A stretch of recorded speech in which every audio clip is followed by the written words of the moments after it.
First దీంట్లో ఒక spoon పసుపు,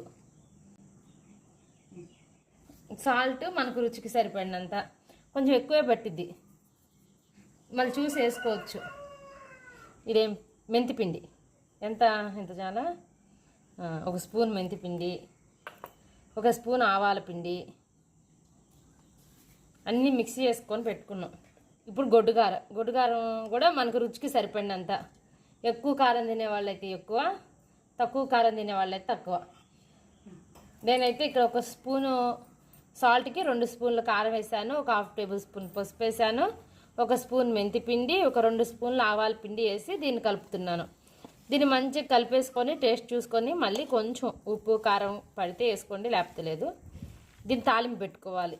తాలింపులో మంచిగా చిన్నులపాయలు కచ్చబొచ్చ తొక్కేసుకొని మంచి కరివేపాకు వేసుకుంటే కమ్మన వాసన వచ్చింది పచ్చడి.